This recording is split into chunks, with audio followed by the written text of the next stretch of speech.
Good morning, everyone. My name is Sarah Rogi. I work at the Bill and Melinda Gates Foundation in Global Policy and Advocacy. I'm also lucky enough to be a member of the Global Washington Board.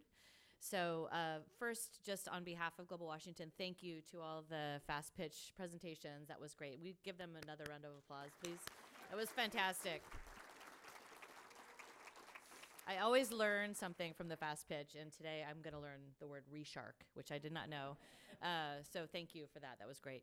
I'm so honored and so excited to introduce to you one of my colleagues from the Gates Foundation this morning. Enock Chikava is I think is going to tell you a great story today and talk about our work in agricultural development. I'm not going to give you a long story about his bio, but I think what you all will see and hear this morning is that Enock has applied his lived experience by growing up on a farm in Zimbabwe to his career. He's worked with farmers associations, he's worked in the private sector, and he's now the Director of Agricultural Development at the Gates Foundation and is going to talk to you about what we're doing in that space. So welcome, good morning, and thank you, Enock, for your time with us this morning.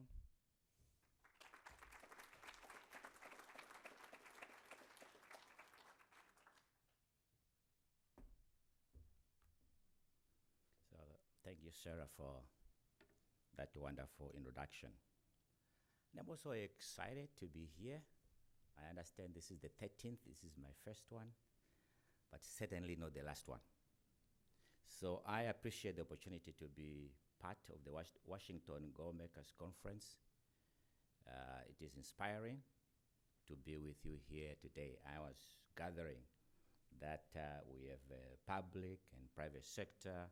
We have people in philanthropies and academia, and you are connecting Washington State to the world. I know we all agree that it's been a very challenging, not 1 year, but 3 years since the pandemic. And we've all experienced the challenges in our personal and professional lives. We live in a world that is under extraordinary pressure from a confluence of calamities. Economic downturns triggered by COVID, political conflicts, big ones and small ones. There are a lot of conflicts which you don't see on CNN, but they've been going on for a long, long time, regional conflicts. And also, of course, climate crisis. Most of us did not foresee the extent to which the intersecting impacts would magnify global food insecurity, the cost of living crisis, and bring extreme hardship to the livelihoods and welfare of the people in low and medium income countries. But it has also been a time of clarifying so many things. These crises are exposing the pressure points and vulnerabilities and fragilities that exist in the many systems that we depend on every day, including health systems, food systems, education systems. And this moment is useful for revealing a roadmap for action and investment. And I want to talk to you today about how I view the path to progress from the perspective of someone involved in agricultural development and food systems in sub-Saharan Africa and South Asia. I know a focus of this conference is about co-creation to generate more inclusive approaches to development. So I want to discuss how we at the foundation embrace the concept of co-creation and deliver innovations for the primary focus of our agricultural development work, which is smallholder farmers. And I want to maybe take you in class a little bit here. We use this term smallholder farmer because these are food producers who often cultivate a mix of crops and livestock on small plots, maybe the size of a football or soccer pitch. We use soccer. And I'm sure those who are following the World Cup, you know what I'm talking about. You know the stat size. With those, 11 people from one team, that's the size. So we refer that as smallholder farmers. And their farms tend to be quite small, as I mentioned, but smallholder farmers produce most of the food for more than 2 billion people in sub-Saharan Africa and South Asia. They also provide most of the employment in these regions. More than 50% of the people actually employed in agriculture. There is a lot of buzz today about the value of co-creation for delivering solutions to development challenges. From my experience and perspective, working in agricultural development, I find that tapping the power of co-creation to achieve development goals starts with a focus on two objectives. First, you need to identify your potential universe of collaborators or co-creators and understand their priorities, needs, and aspirations and dreams. Too many times we focus on solving problems and we ignore that these very people have dreams and aspirations.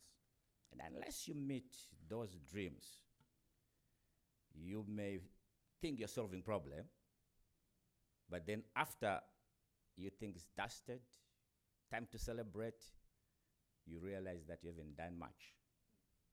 You need to go to the core of the dreams and aspirations. Second, you need to use this knowledge to seek out equitable, diverse partnerships. The most effective innovations emerge from collaborations that place an equal value on the wide range of expertise.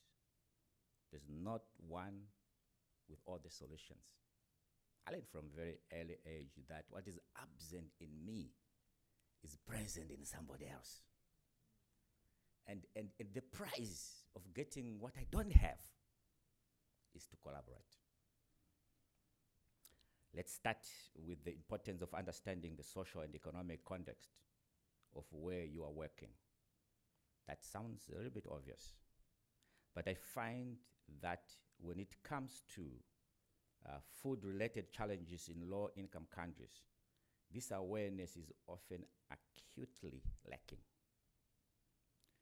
One of the disconnects I see today stems from a failure to fully appreciate the profoundly different ways people experience food and agriculture in places like the United States compared to regions like, say, Sub-Saharan Africa. Let me just share with you this slide here. I love very, very, very much.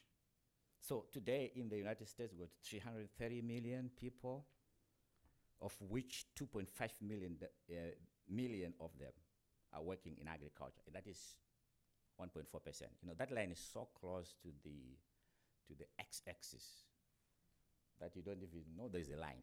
There is a line there. And then you look at the Sub-Saharan Africa, which is exactly more than 50% of the people actually employed in the primary production. So, for most Africans, agriculture is not just something that feeds their families. It is something that supports the family. So when you talk about agriculture, it's a job. When I talk to some of my colleagues since I moved here, some people that, oh, agriculture is like a hobby. I want to go and get fresh air on the farm. And they know it's a job. Okay, so really, when you appreciate that farming is a dominant source of livelihoods, and especially for people living near or below the poverty line, then you start to see that you're operating in a world that is about much more than just food. That's the reason the Gates Foundation decided more than a decade ago to make smallholder farmers in low-income countries a primary focus of our investments. Today we are spending about $535 million every year in supporting smallholder farmers in Sub-Saharan Africa and South Asia. I know about the incredible value of smallholder agriculture because I am a product of an African farming family. Let me share with you some of the things here. So I mean, what you're seeing here, about 65 years ago, my parents met. My mom was 17, my dad was 25, and they were deeply in love. And they decided to establish a family. But at that time, child mortality was terrible, particularly in my village. Close to 50%. So you have kids, high probability that 50 of those will just die because of many diseases. So my parents' family planning was actually to have more kids. And then mortality would do its job and remain with 5. So they did 11. But thank God, we all lived. But that created the next set of problems. How do you not only live but thrive? With little education and 4 hectares of land, 2 hectares arable, the other one was grazing. They embarked on what we call smallholder farming or agriculture, which I've been talking about. And I remember that time. We used to go into the field and work. I was 8 or 9. And right now, some of you right here, you say, oh, that's child labor. For us, it was a family enterprise. And we needed to grow more than just food. We needed to generate income for education. We knew education is the right way out of extreme poverty. But you can't do that without the lifter, which is the agriculture. It gives you food, but more importantly, it gives you income. You can't do that if you're not raising the productivity of that 1 hectare or 2 hectares. You can't do that without innovation. You can't do that without markets. You can't do that without information. You can't do that with the right policies. So anyway, fast forward. And through that, I studied agriculture economics. And my original idea was just, I want to go back to my village, help my family, do better agriculture because it used to hurt a lot. It was painful, manual labor. So my original idea, studying agriculture economics, I want to go back, help my family, help my village. Anyway, the rest is history. I'm sitting here right now in Seattle managing this global program. And there's a lot that happened in between, including understanding this platform, which according to the World Bank, investment in agriculture is twice as effective at reducing poverty, malnutrition, and hunger than investment in any other sector. I'll come back to this story as I conclude. But for now, my story is not unique, but it is not as ubiquitous as it deserves. Talk to almost an African or Asian professional today, you will discover that they either grew up in a farming household or have many close relatives who did or are still on the farm. You do not have to grow up in a farming family to work in agricultural development, but you do need to understand how in sub-Saharan Africa, smallholder farming is connected to every other development priority. Among other things, it can reveal a large universe of co-creators. Consider this from a perspective of sustainable development goals. Agriculture development is primarily SDG 2, which is ending hunger. And it is clearly at the center of SDG 2. But I can argue until cows come back home, saying it is also actual SDG 1. It is about ending poverty. In Africa, most of the people living near or below the poverty line work as farmers, as you can see now. I can go further and argue, but it is also an SDG 5. It is also about achieving gender equality. In many countries, 40 to 60% of the farmers are women. And I'll come back later on and tell you about my mom as I conclude. Meanwhile, We are also working today to elevate the importance of smallholder farmers within the global climate agenda. For many years, we saw annual climate talks primarily focusing on mitigation and reducing emission, which is very, very critical. That must be done. But until recently, many had ignored investing in adaptation for vulnerable regions like Sub-Saharan Africa. We all know that this region contributed less than 4%. But if you take all the climate money, which is north of $600 billion, only 1.7% goes to be supporting smallholder farmers. So that's a big deal. And we are relentless in making sure that that perspective is shared widely. All of Sub-Saharan African region, like I say, 4% is the emission contribution. And today, we are part of a large and growing coalition that is generating new investment in smallholder farmers to help them adapt to the wide range of climate-related threats.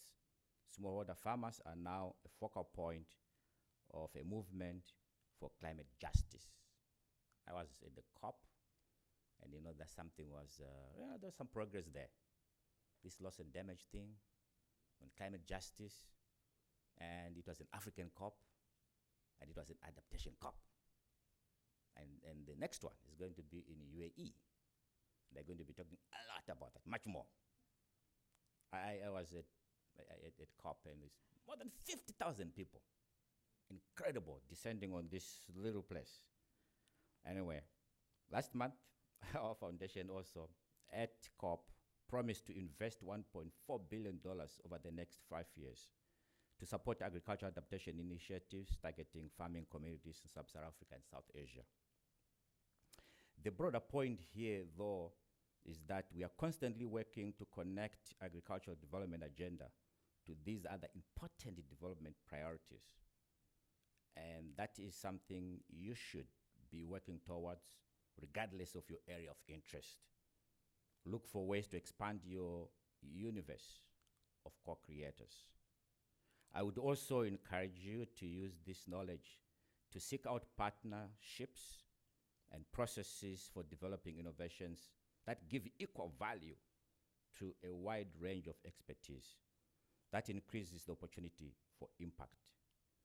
When one has this context, I mean, I've been talking about this for quite a while, and that is, when you understand the role of agriculture, the way you frame climate and its impact becomes slightly different. Someone would say, agriculture is affecting climate, and I agree, because about 23% of the emissions, total emissions, come from agriculture. But it's very different when you say climate is affecting livelihoods. So climate is affecting agriculture. It's very different. Now we can do something about it. And that is what sparks and spurs our innovation, understanding that we must find a solution and not say people don't eat fish, like what she said. Don't eat meat. We need to find a way of balancing productivity, profitability, and sustainability. I don't think it's an either or. So, for example, I can give you a few examples, but I know I'm running a little bit out of time here, but just two examples of co-creation. One, we are working with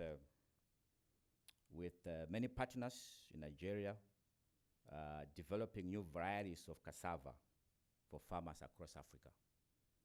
I don't know how many people know cassava. It's incredible. It's hardy. It's resilient. But not so much research goes in that. You know, when you get to Africa and then you talk to many partners, they talk about orphan crops. Cassava is an orphan crop. Millet is an orphan crop. Sorghum is an orphan crop. Fonio is orphan to who? Because they're not global commodities. Many people depend on these local crops with the core food. So the definition of food should be defined by those who are eating the food.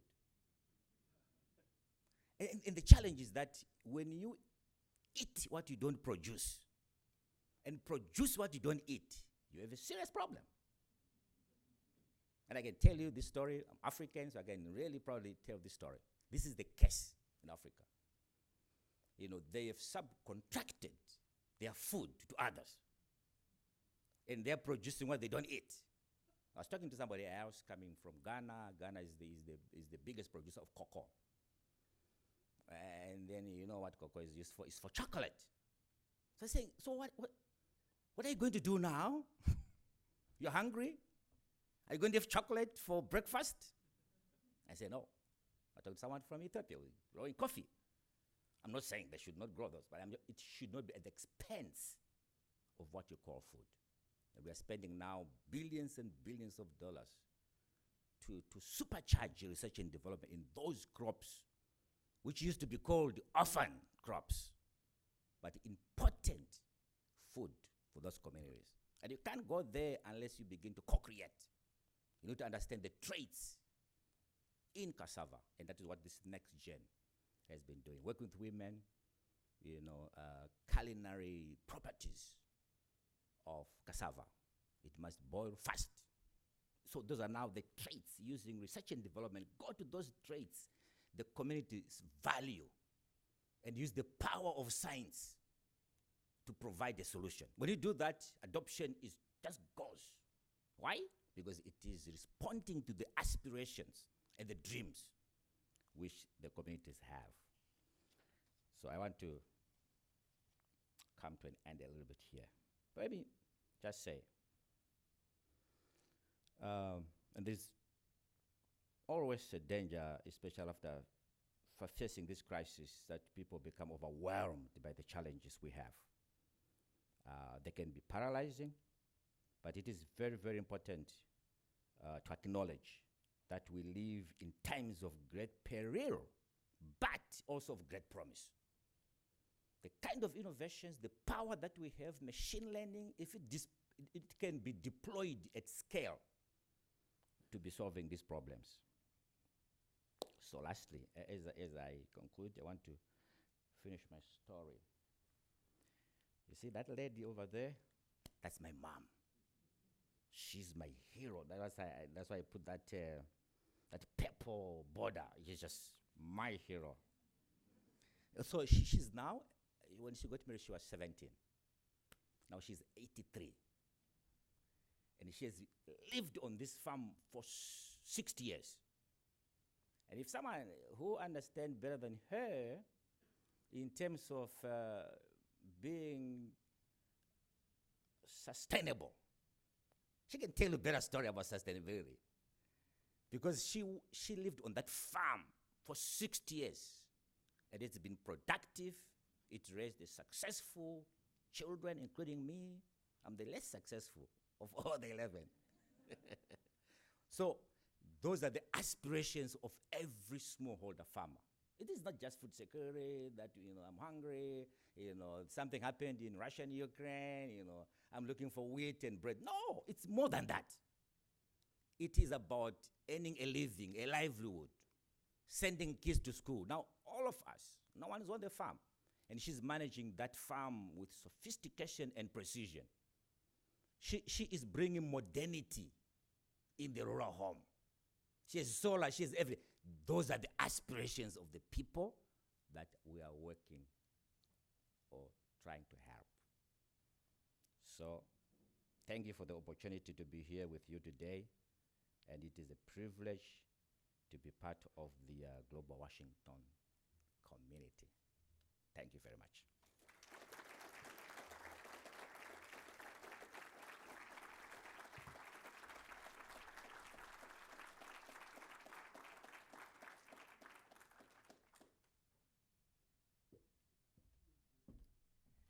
Thank you, Enoch. That was both inspiring and educational, and really just sparked some great ideas. As most of you know, Global Washington has actually adopted the Sustainable Development Framework, and you laid it out so well, because we don't want our community to be siloed.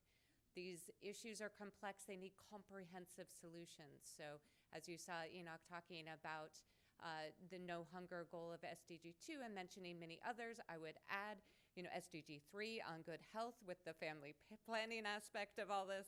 So definitely comprehensive solutions, so inspiring. Thank you very much.